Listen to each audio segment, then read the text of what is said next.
I told you not to cause any problems. Stop disrupting the pace of those around you by doing unnecessary things.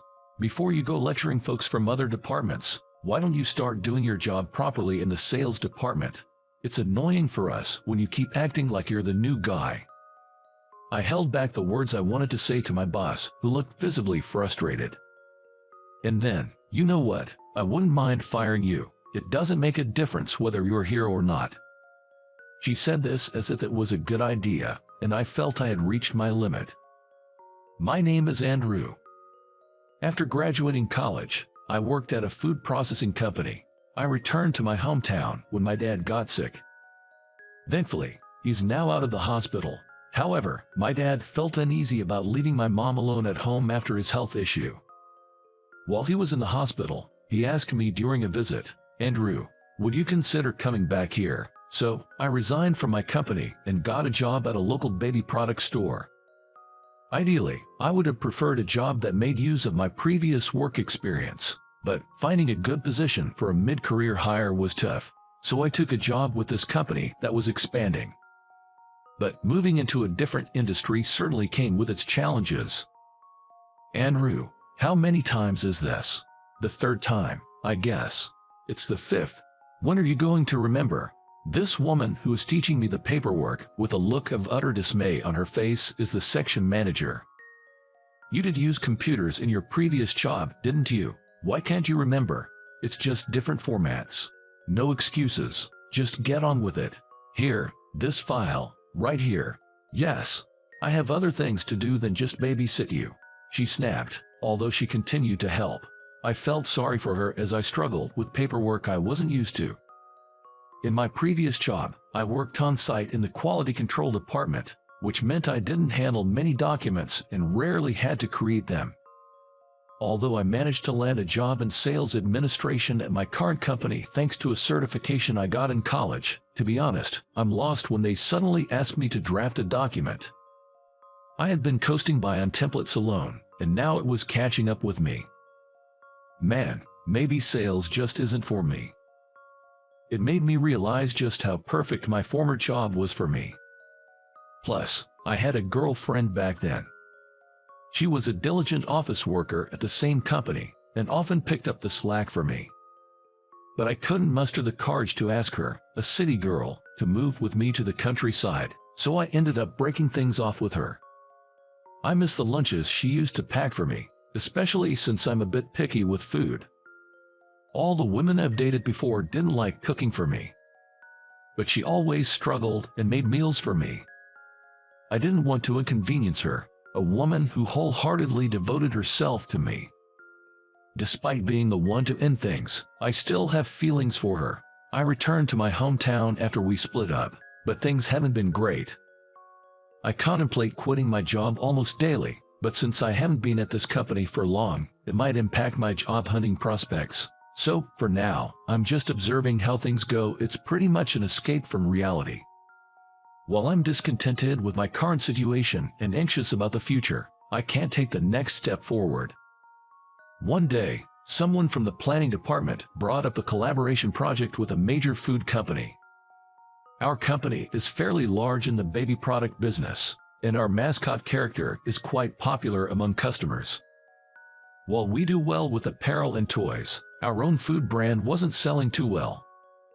They wanted to put more focus on the food division, and this idea came up to stimulate interest and generate buzz.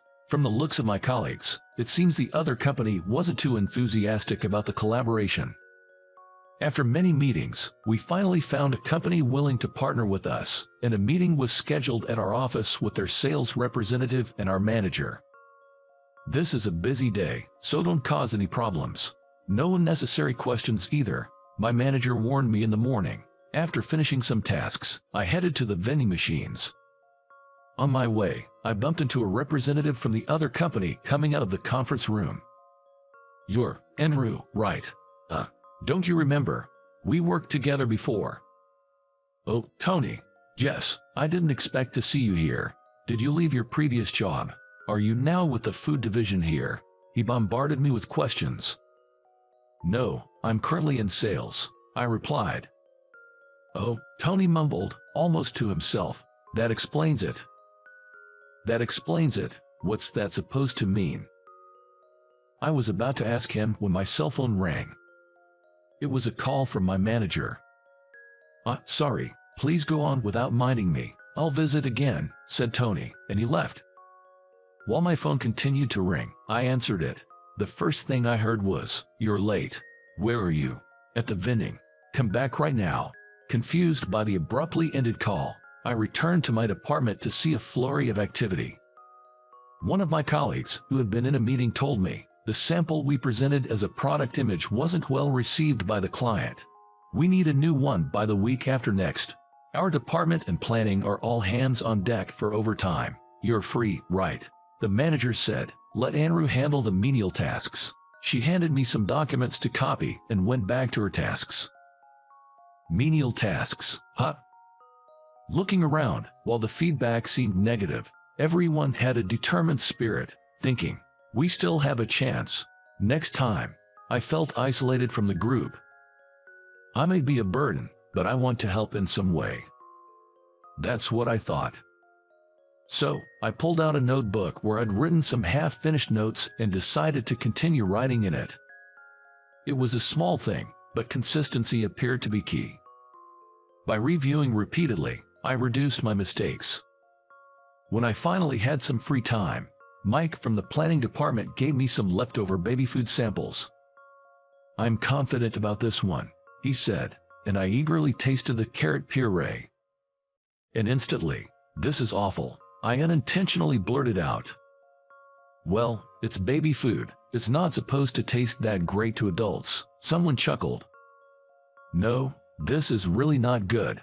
It's bitter, and although I can taste the carrot, the broth flavor is overpowering. It's not that different from homemade, so why would parents buy this to feed their kids?" I pointed out.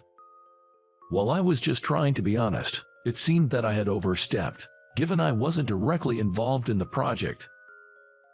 Andrew, you worked in a food company before, right?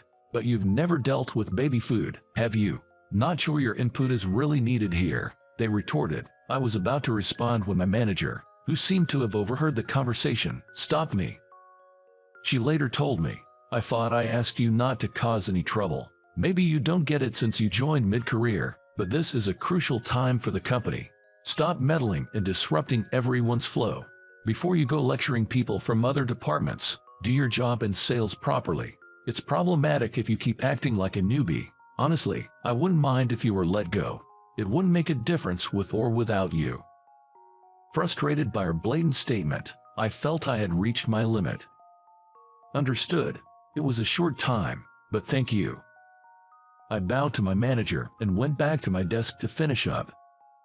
Even though my contribution might not have seemed significant, the notebook I had been diligently jotting work procedures into seemed pointless now. I ripped it up and left the company. On my way home, I called someone. "Hey, it's me." A few days after being fired, I received a call from my manager on my cell phone. What does she want now? So annoying. I considered ignoring it, but the person I was with encouraged me to answer. Hello, Andrew. Can you talk right now?" My manager's voice lacked its usual energy. Assuming we wouldn't have much to chat about, I replied, "Sure, go ahead." "Thanks. I'm sorry for what I said the other day. We didn't know you well enough, and both Mike and I shouldn't have said those things. We were just in a meeting with a client and the planning team. They had apparently presented the carrot paste I had severely criticized as a sample in the meeting." Then, Tony said something very similar to what I had mentioned. "Do you genuinely think this tastes good? It has a strong bitter taste, and the broth flavor overpowers the carrot. No matter how good the ingredients are, this won't do. You can't expect repeat customers. This is a joint business after all. We need you to think of a product that will sell more. And then, there's a guy named Andrew in sales. You should consider involving him. He used to work for our rival company and was in their quality control department.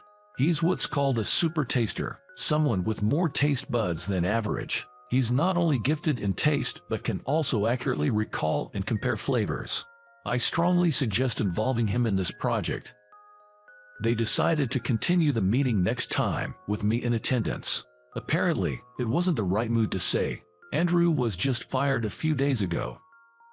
Please come back. Without you, they won't agree to the main contract. You know our sales projection for this project, right? Food and merchandise combined, it's $5 million. The CEO even said, if this project fails, we'll withdraw from baby food production. So please," my manager pleaded. Ignoring her pleas, I told him, "That's so. It's none of my business anymore since I've been fired. I wanted to thank you, manager, for giving me the chance to step away from such a narrow-minded workplace where we couldn't even exchange opinions between departments. Thanks to you, I've come to terms with my feelings. Good luck with the project." I hung up while she was still talking on the other end. "Is everything okay now?" Megan asked, while driving. The day I was fired, on an impulse, I called my ex-girlfriend, Megan.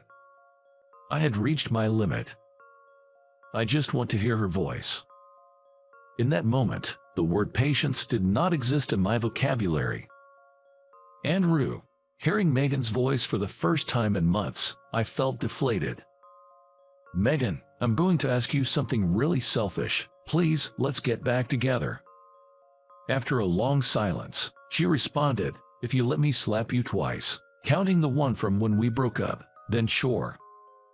Thanks to that, my face was swollen today. Looking at my reflection in the car mirror, I asked, "Do you think it's okay to greet people with this face, just as the car stopped at a red light? Considering it's our old place, you look so handsome that they might even feel sympathetic. It's just perfect." Megan, pouting like a child. She has always been my savior, forgiving me no matter how much I hurt her. Apparently, Andrew got fired, Megan had told my previous company. The HR manager contacted me right away, asking, "Would you like to come back?" My replacement hadn't been decided yet, and the remaining team was struggling. Torn between decisions, my mother said, "It's nice to know your dad and you are happy, but it's important to do what you love. I hope you do what you won't regret." With her words, I decided to rejoin. Still, I feel uneasy about living away from my parents, so I think I'll consult with them when buying a house. I need to earn a lot for that. "Welcome back, isn't it too soon?" my colleague Ken joked. But I, donning my pristine work uniform, felt it fit perfectly and replied, "No, I think I realized it too late." That previous project did end up getting cancelled, and the company withdrew from baby food production. Meanwhile, my company ventured into baby food production. I attended the product development meetings as a representative of the quality control department. The environment in which opinions can be exchanged regardless of faction is a meaningful one, and the products that have been launched have been well received by consumers and are selling well, and there is already talk of increasing the variety of flavors and forms to suit different uses, such as travel-sized products. Watching children enjoy the food, I feel fulfilled. There are many foods I don't like, but I want everyone to taste something even I find delicious. Just realizing this made those few months' experiences invaluable to me.